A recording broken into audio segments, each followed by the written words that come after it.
whole human settlement there got washed out. There was an oasis there. The Indian Ocean spills in through the Gulf. That whole place out. That's the flood account. Right. So I'm saying as a Christian, that when the Genesis chapter 2 account speaks of the four rivers, two we know today, Tigris, Euphrates, the Pishon and Gihon rivers were discovered in the 90s through ground penetrating radar. Okay. The Wadi al-Batin river and the other river that goes into the Armenian range. But the Quran is silent. Now here's what I No, wait, no, You're a little bit worried I'm going to challenge what you said. Wait. Stick on the topic. Stick on the topic. The topic is we know. Carry on with we know, because you haven't provided evidence here. You haven't provided evidence. You haven't provided evidence. Okay, wait a minute. Did you notice how he said we know? Did you hear him say that? Yes. We know. And now he wants to talk about the Quran. Yes. What I'm not going to do is let him get away with the slip of tongue.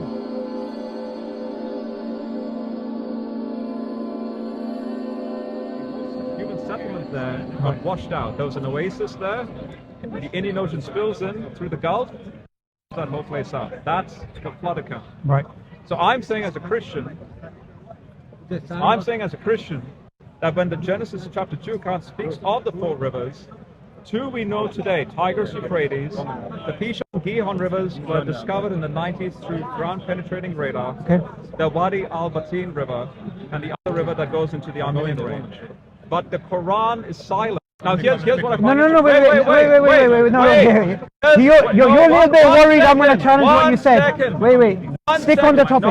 Stick on the topic. The topic is we know. Carry on with we know, because you haven't provided evidence here. You haven't provided evidence. You haven't provided evidence. Okay, wait a minute. Did you notice how he said we know? Did you hear him say that? We know. And now he wants to talk about the Quran. Yes. What I'm not going to do is let him get away with the slip of tongue. He said we know. This is about the Quran. He said we know. Yet he spoke for 5 minutes and he didn't give a shred of evidence of why we know. So I'm going to give you another chance. What do we know and what's the evidence for it? So, with respect to the Quran, again, did you see that? Did you see that? As acknowledged by Adnan. To be fair. Well, let's keep this from the Quran. You see why he's worried? Why he's worried? Geographical point. Why is he worried? Let's keep why is he worried? Comparison. No, you're talking over me now. Allow me to finish my point. Yes, you will. He's worried.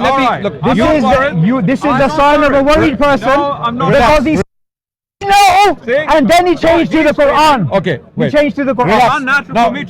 I let him speak for 5 minutes. All right. And he hasn't made any shred of evidence in his favor. We started the conversation. You said you're a scientist. You're not a theologian. Yes. So okay, no problem. Then you brought when we started the discussion on Adam and his creation and his location in geography. Yes. You said the Quran is silent on that. Wait, relax. Yes. Then you brought in science, and then you said we know. Yes. Wait, hold on. You said we know. Yes. Then came the scientist. Here we have a scientist. Yes. He's asking you, what do you know, and what is the evidence? Can you now explain? That's it. The Outer Africa model is the current consensus among paleontologists and anthropologists. Okay. I'm in the field of astronomy. Okay. that is not particularly my field. Okay. If that is your One sec. If that is your field, all well and good.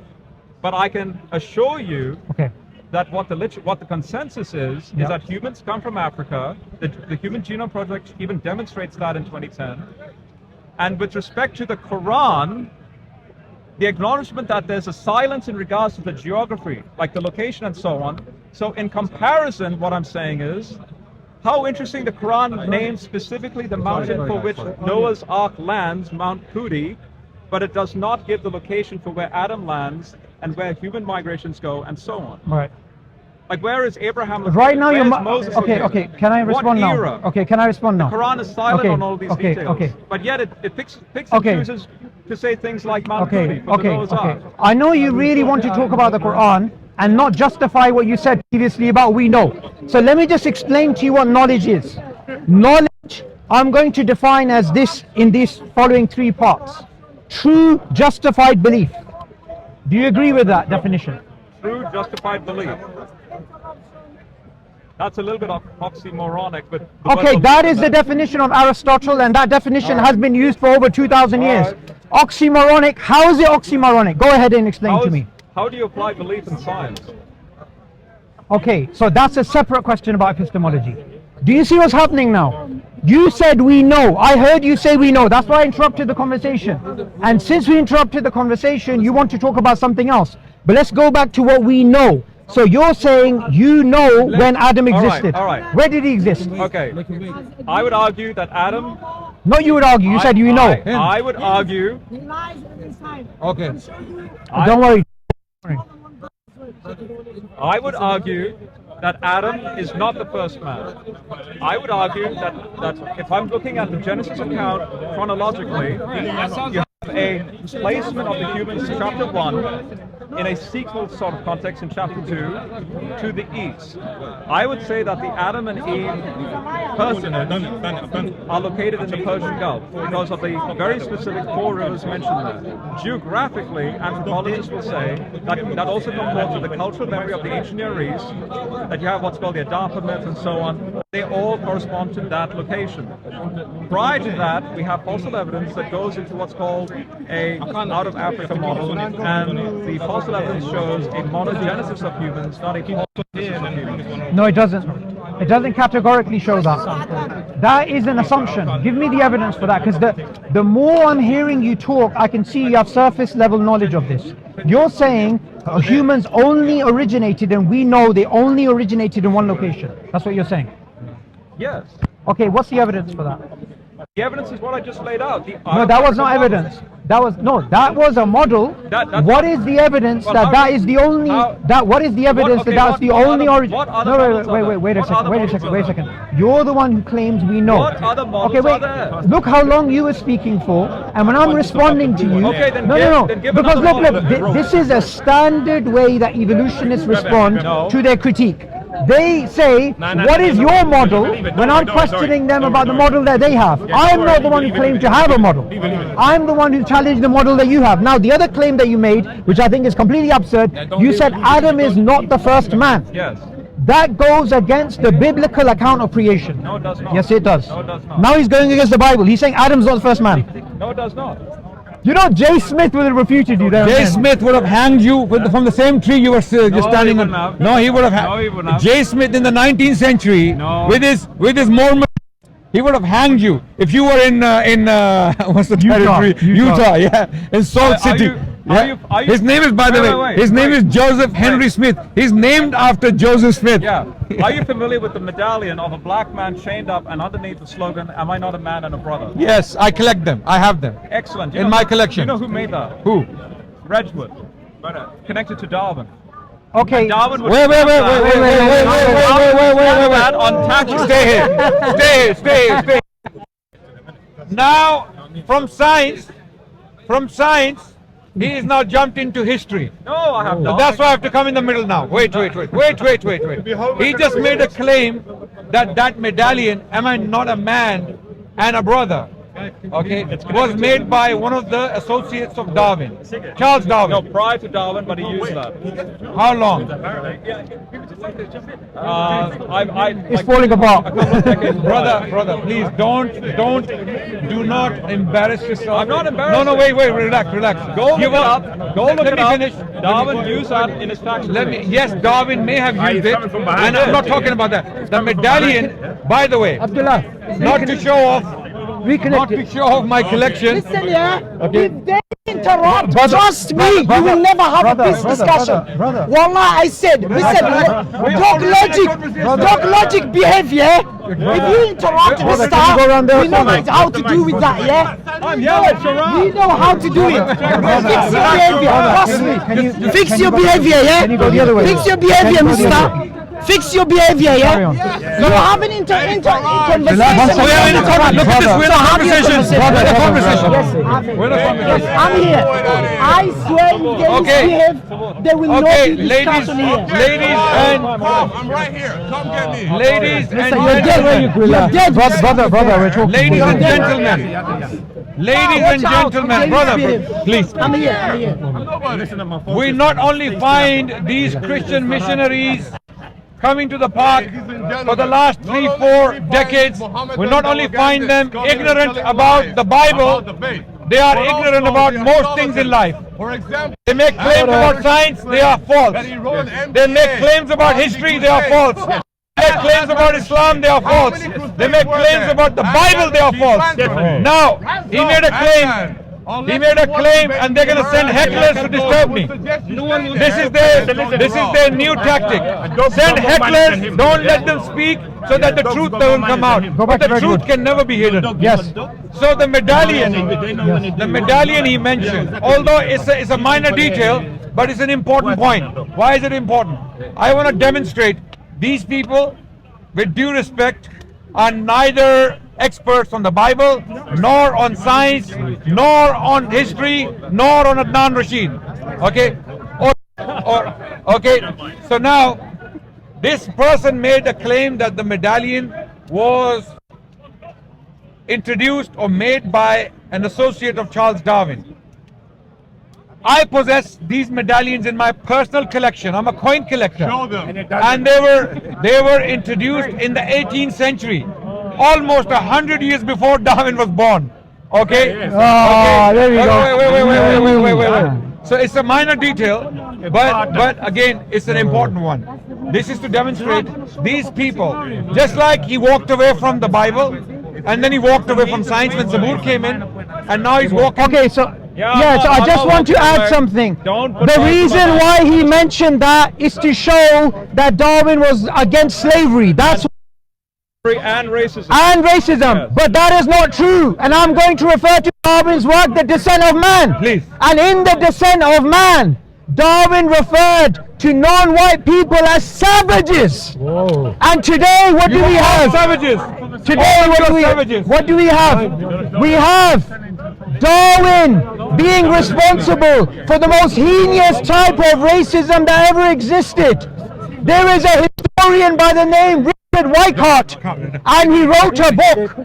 He wrote a book from Darwin to Hitler, and in that book he justified that there is a historical link between social Darwinism and what the Nazis did. Likewise, the Zionist historian Yuval Noah Harari, in his book *Sapiens*, he speaks about the fact that Darwinism led to what the Nazis were doing. And again, what do we find? We find Darwin's, my friend, you, wait, one second, brother, please stop. You are a black man. Darwin is calling you.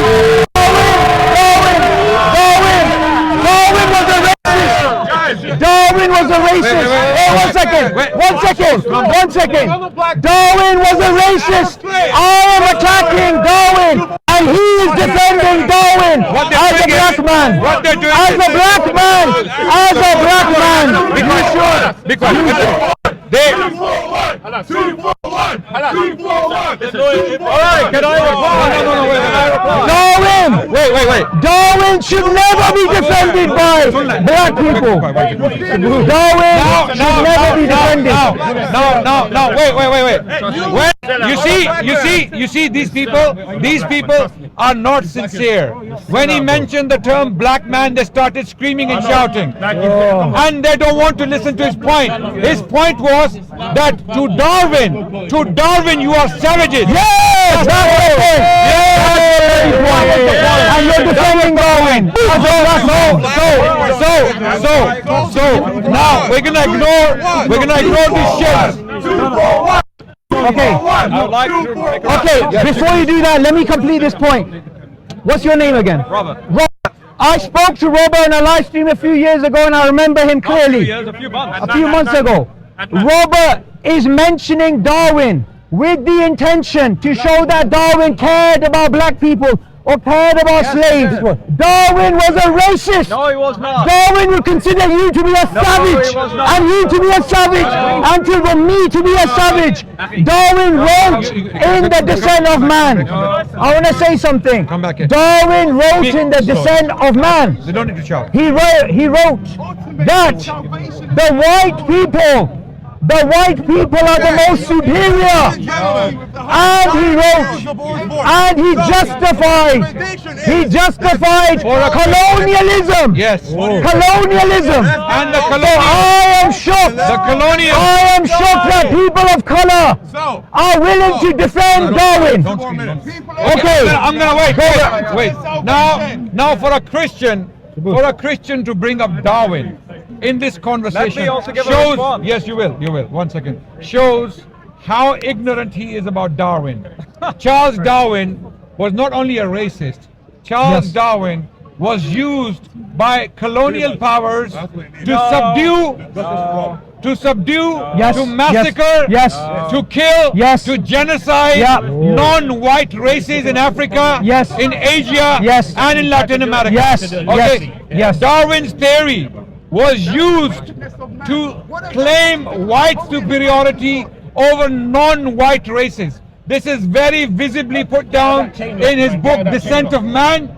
That Darwin said in Descent of Man that white race is more developed than the non-white races. He was trying to scientifically justify racism, which the colonial powers used, and which basically, and all these Christians, missionaries here, they are all a product of colonialism. All of these Christian missionaries, every single one of them, all Christian missionaries are a product, and we are still fighting an intellectual battle against these people. These proponents of racism, colonialism, and they still hold on to these values. This guy just mentioned Darwin and give you some noble. Yeah, absolutely. One last thing I want to mention. One last thing I want to mention. I would like to get in this book, Darwin's Sacred Cause, written by Moore and Desmond. Here's what he says. Here's what academics are saying. Academics are saying about this. This book is what it says. By biologizing colonial eradication, Darwin was making racial extinction an inevitable evolutionary consequence. So what we have here is this. They can make as much noise as possible. They are disturbed. They are actually disturbed that they are getting smashed. These Christian missionaries are getting smashed, and they are getting disturbed now. So we want to put a case forward so that he can respond to it. Okay. So now you can. Christians are in my mouth. In my mouth. Any Christian, come here. Pastors, priests, here. All right. We are ignoring them. Let them be ignored. All right. That's why Jesus calls them dogs and swines. We're not going to be bullied by noise. We're not going to be bullied by noise. We're the last people you can bully. Here's something for your thing to ski. Anybody wants to watch? This is what Darwin thought of you, right there. This is what Darwin thought. All right. This is a picture endorsed by Darwin. I know. I'm aware of that. Here you go. Now, for your audience. I recommend everyone get yourself a book. It's an Oxford publication book in 2009 by Desmond and Moore. These two particular individuals are the world-renowned historians on Darwin. They keep discovering letters and correspondences that Darwin had. Now, what's interesting is that in 1726, are we not all of one blood? To show that there's a monogenesis between blacks and whites. That's why he went on the voyage, to look for a variation of the same species of bird. Where did he go on the voyage? Despite the variation. Where did he go? Despite the variation. Where did he go? Despite the variation. Where did he go? That doesn't matter. Wait, one second. That does not He's matter. talking about Darwin, and he doesn't know where Darwin went. Let the man speak. That does not matter. There is a point in this. It is important. Okay, wait one second. Fine. That does not matter.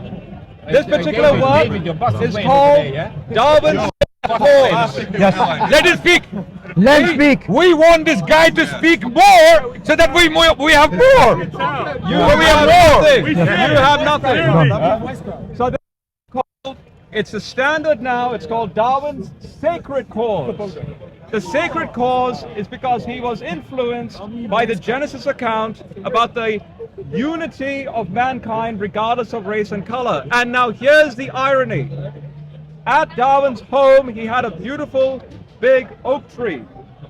In celebration of his death, a few years after his death, black men could become bishops of a church, and they acknowledged, because of Darwin, that they had the freedom to be Christian bishops, and also they could experience education. And people like Dave and Avery are doing a wonderful job demonstrating that they have the same intelligence as white men. Okay, are you done? That's Darwin's argument. Are you done? That's what the book argues for. And other scholars like Joshua Moretz, which is what I was going to quote from, argue for that. Okay, thank you. Now the Quran says... Okay, wait, let me respond to that point. That point. No, The Quran says... no problem. The Quran says... So the Quran... Wait. Can you be quiet? Can you shut up? We don't need you. We don't need you. We don't need you. You're sick in the head, Mr. Go. You're weak, man. Wait. So now, in regards to Islam and the Quran... This guy's bitter because we refuse to talk to him. Okay, go on. So in regards to Islam and the Quran, Yo, Luffy, you believe that Adam is 60 cubits or 60 foot? No, you continue your claim. Or something like that? You continue your claim. All of these are borrowed tales from the Midrash and the Genesis Rabbah and the life of Adam and Eve, Iblis prostrating and so on. The Quran is plagiarizing legends. And that's why the Quran is A, scientific and A, historical. That was my point with Jason. Okay, fine. Brilliant. Let me use... Okay. So you used a book called Darwin's Sacred Cause by Adrian Desmond and James Moore. This is what the book says, the very same book on page 149. So he used a scholar to make a claim about Darwin. He's going to reach from the same scholar. Listen to what he has to say. Page 149 to 150. By biologizing colonial eradication, Darwin was making racial extinction an inevitable evolutionary consequence. What he doesn't want to do is tell you the truth about Darwin's racist nature. He wants to cherry pick. Now, something I want to say which is agreed upon. Even Richard Dawkins agrees that Charles Darwin had racist ideas. And Richard Dawkins is a proponent of Darwinism. Now, I want to make one picture very clear. This is a picture which I used. Darwin believed in the racial hierarchy of man. He believed white people were the most superior, black people were the most inferior, and Asians and other races, they're somewhere in between. Ernst Haeckel was one of Darwin's contemporaries, and he drew a picture of human beings with the Caucasians being at the top and slowly turning into Native Americans, Indians, Chinese, Japanese. Black people, according to Ernst Haeckel, were the closest to the chimpanzee because they were the least evolved and developed and the ones with the least cognitive faculties. Ernst Haeckel actually made an image. He actually made an image for this race, this biological race that he wanted to show. Darwin actually acknowledged that this race, this chart is actually something good. He actually referred to it as something good. And in that chart what you find is white people are right at the top and right at the bottom are black people. On top of that, Darwin used a colonial argument which he wants to run away from. Darwin said, an evidence that white people are superior, and especially white UK people, British people, Victorian British people are superior is because they are the best at colonization. What he wants to run away from, survival of the fittest. what he wanted to run away Survival from, of the fittest. what he wants to run away from as well is this. According to Darwin, that man there and me are inferior savages, and he, who is a Caucasian, is superior. Now, I have one last thing to say. Yeah. And I would like to... Is it a coincidence that Darwin and yourself happen to be of the same race, which according to the Darwinian theory, happen to be the most evolved? Is it just a coincidence that those who claim to be correcting the theory are also claiming their race is the most superior. This is why black people, Asian people, Japanese people, Chinese people, Indian people faced racism for decades because of Darwin's theory, and that is a part of history that he wants to whitewash. And yeah, before you come in, very quickly, I was just gonna, now, ladies and gentlemen, we heard that Darwin was one of the main sources used by colonial powers to colonize, to subdue, to brutalize and enslave non-white races in Africa and in Asia and in Latin America. Okay, the reason why I asked him where did Darwin go on his voyage, and he didn't have an answer because he doesn't know, is because when he mentioned the black people with the voyage, there is no connection, because Darwin went to Ecuador. In Ecuador, there were Native Americans, not blacks. That was an important detail I wanted to mention. So this person is clearly arguing with us ignorantly. He doesn't know the details. On top of that, racism. He's saying black people can now be ministers of churches, they can preach. Since when? Since when is the question? Who brutalized the black people? For 400 years, in the name of the Bible, they're not going to let me speak because they are intellectually enslaved. They're not going to let me speak. They are intellectually enslaved. They're not going to let me speak. Let me tell you the history. The white people, Europeans, and Americans. Let me teach you history now. Let me teach you some history of slavery and how.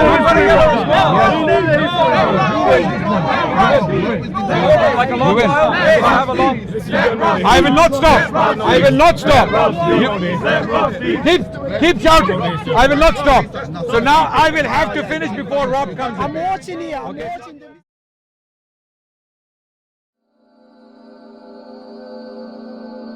Thank you for watching.